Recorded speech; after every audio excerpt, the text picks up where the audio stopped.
Chers frères et sœurs et amis dans le Seigneur, salutations et bienvenue sur notre canal Inspiration. Vous connaîtrez la vérité et la vérité vous affranchira. Dans la recherche de la vérité, le Saint-Esprit nous a conduits vers ces passages. Marc 10, versets 45 à 53. Lisons ensemble. Ils arrivèrent à Jéricho, et lorsque Jésus en sortit avec ses disciples et une assez grande foule, le fils de Timée, Bartimée, mendiant aveugle, était assis au bord du chemin. Il entendit que c'était Jésus de Nazareth et se mit à crier: « Fils de David, Jésus, aie pitié de moi. » Jésus s'arrêta et dit: « Appelez-le. » Ils appelèrent l'aveugle en lui disant: « Prends courage, lève-toi, il t'appelle. » Jésus, prenant la parole, lui dit: « Que veux-tu que je te fasse? » « Rabouni, lui répondit l'aveugle, « que je recouvre la vue. » Et Jésus lui dit: « Va, ta foi t'a sauvé. » Aussitôt, il recouvra la vue et suivit Jésus dans le chemin. Beaucoup disent que la vue, c'est la vie. Dans plusieurs passages de la Bible, on fait allusion à l'œil, qui est la lampe du corps. Beaucoup de chanteurs aveugles ont écrit des chansons très émouvantes comme ça, décrivant leur vie sans la vue. Ils parlent de leur tragédie, de leur déboire, le fait qu'ils ne peuvent voir la lumière du soleil, un ciel étoilé, la course d'une rivière, le bleu de l'océan, la couleur des fleurs, le vol d'un oiseau, le sourire de leurs enfants, etc. Ces chansons, parfois, quand on les écoute, elles nous émeuvent, elles nous font verser des larmes, parce que ce sont des chansons extrêmement tristes, composées par des chanteurs aveugles sans espérance. Aujourd'hui, je veux vous parler d'un aveugle mendiant qui ne chantait pas, qui n'écrivait pas, mais qui était chaque jour à la même place, espérant un jour voir la lumière. Lisez avec moi Jean 8, versets 12 et 13. Jésus leur parla de nouveau et dit: « Je suis la lumière du monde. Celui qui me suit ne marchera pas dans les ténèbres, mais il aura la lumière de la vue. » Notre sujet pour aujourd'hui est Jésus, la lumière du monde. Jusqu'avant d'entrer dans la parole de Dieu, dans le message, chantons ensemble le cantique 122, chant d'espérance français. Je lève les yeux vers les monts que j'aime.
Expliquons brièvement le texte.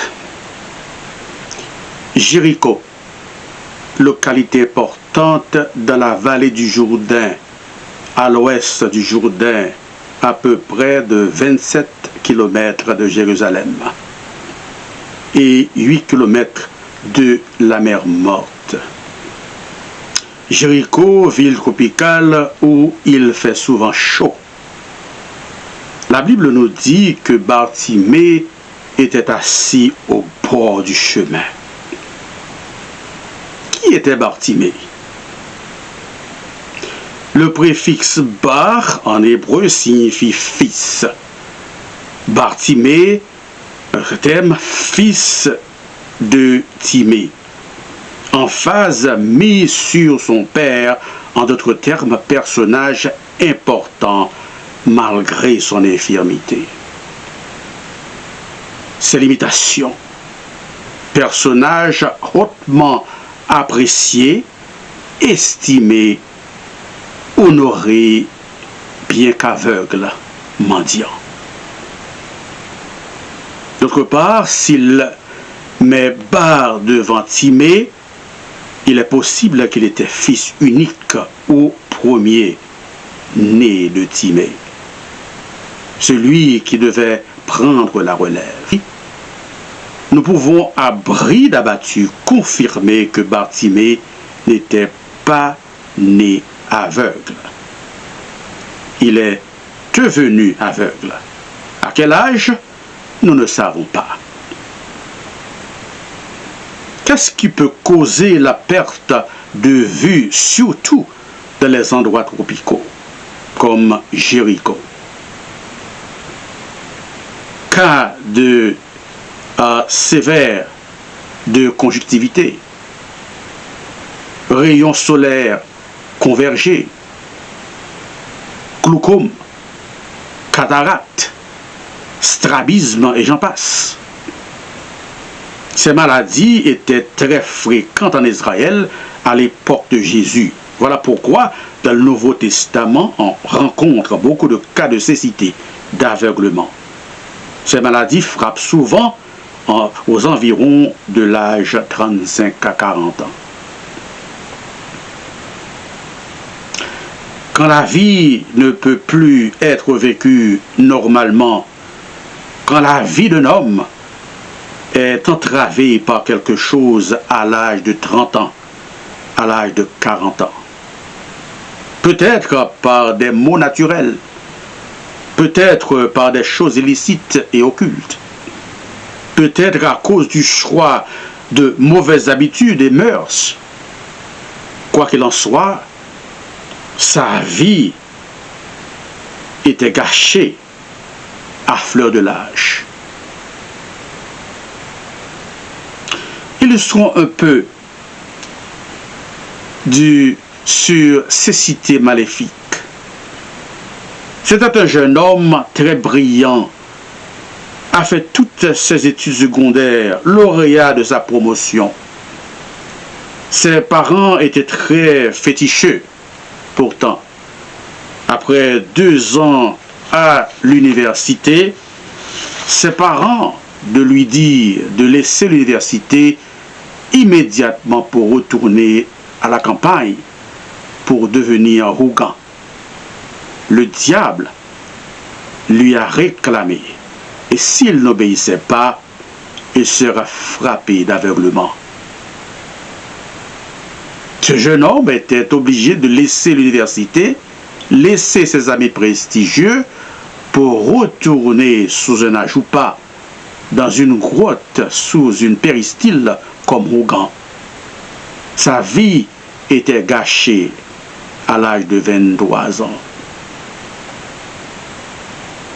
On raconte qu'un jeune homme, un jeune soldat, au cours des tactiques militaires, était frappé de cécité à cause de la compréhension excellée du mécanisme d'un fusil. Il était obligé de quitter l'armée à 21 ans. Beaucoup d'autres frappés d'aveuglement à la lecture d'une lettre d'un livre. La perte de vision de Bartimée lui mettait en esclavage. Devenu mendiant à cause de son aveuglement, méprisé à cause de son aveuglement, humilié à cause de son aveuglement. Bartimée cherchait chaque jour un moyen de s'affranchir. Il était chaque jour à son rendez-vous au bord du chemin, nous dit la Bible. C'était là qu'il entendait parler de plusieurs Jésus, mais aussi de Jésus de Nazareth. C'est là aussi qu'il s'informait de sa personne, de ses œuvres, de ses miracles. C'est là aussi qu'il informait de comment s'y prendre pour être le bénéficiaire de ses capacités d'opérer des miracles. Ainsi donc, il était chaque jour à la même place, au bord du chemin, espérant rencontrer un jour Jésus de Nazareth, la lumière du monde. Chers bien-aimés, quand le Seigneur vous met quelque part pour persévérer, restez là où il vous a placé, car c'est l'endroit de votre délivrance. Il entendit que c'était Jésus, nous dit la Bible, Jésus de Nazareth. Il entendit Jésus de Nazareth, mais il criait Fils de David. Il reconnut que c'était le Messie.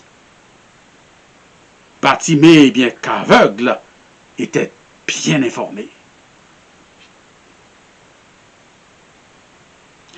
Voyons les empêchements et les instruments de découragement sur la route, sur la voie de Bartimée. Beaucoup de choses pouvaient inciter Bartimée à changer de place à travers les années.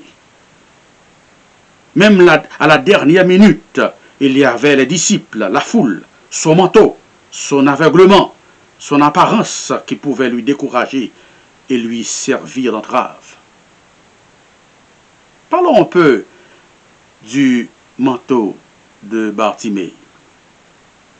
Le manteau de Bartimée, d'après nos recherches, était une robe flottante, pièce souvent richement ornée du costume féminin. On sait qu'il s'agit du vêtement de femme sans manches. Ces manteaux avaient de grandes poches dehors et dedans. Bartimée, étant qu'aveugle, n'avait pas de choix, mais n'était pas mendiant de profession. Un mendiant de profession n'a pas de scrupules, mais un mendiant prestigieux, un mendiant de circonstance a du style. Son manteau de femme avec les poches et ses années à la même place, aux mêmes heures, tout le monde le connaissait. Il n'avait pas besoin de crier charité pauvre.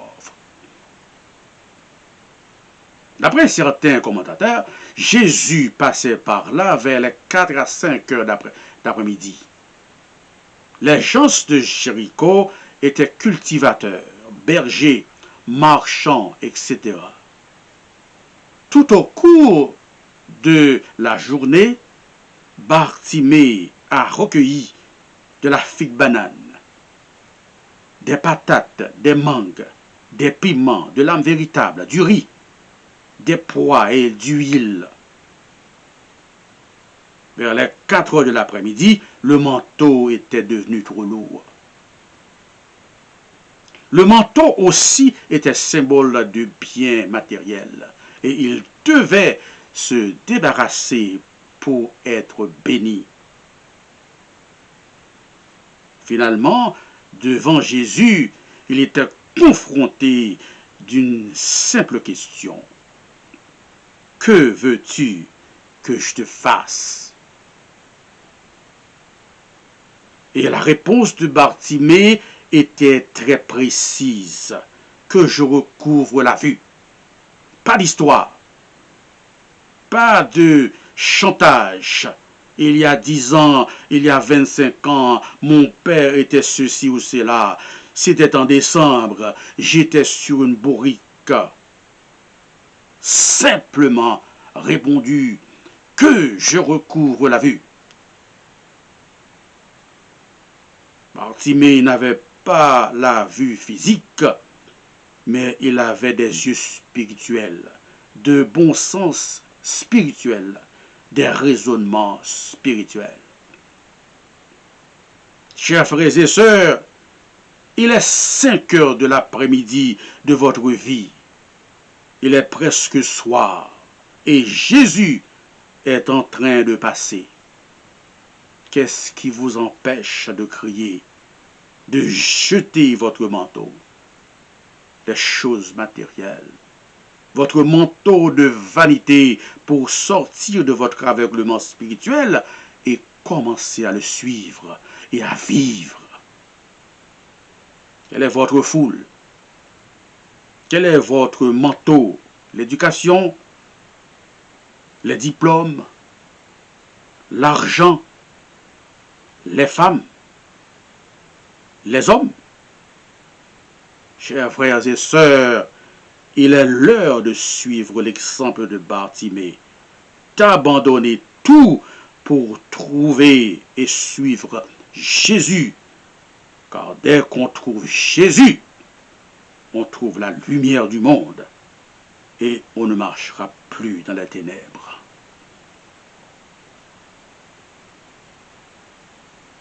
Après avoir écouté cette méditation, n'aimeriez pas aujourd'hui même faire la paix avec Jésus, avec Dieu, en acceptant Jésus-Christ pour votre sauveur personnel?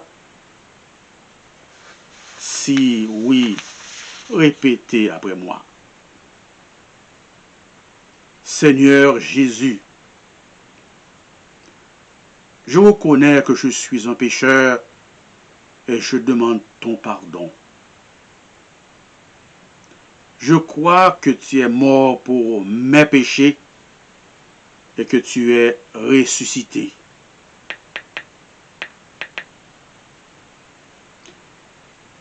Je me détourne de mes péchés et je t'invite à entrer dans mon cœur et ma vie en tant que Seigneur et mon Sauveur. J'espère que vous avez passé un moment agréable et béni avec nous. C'était avec vous, révérend docteur Julio Saint-Preux. Que le Seigneur vous fasse la grâce.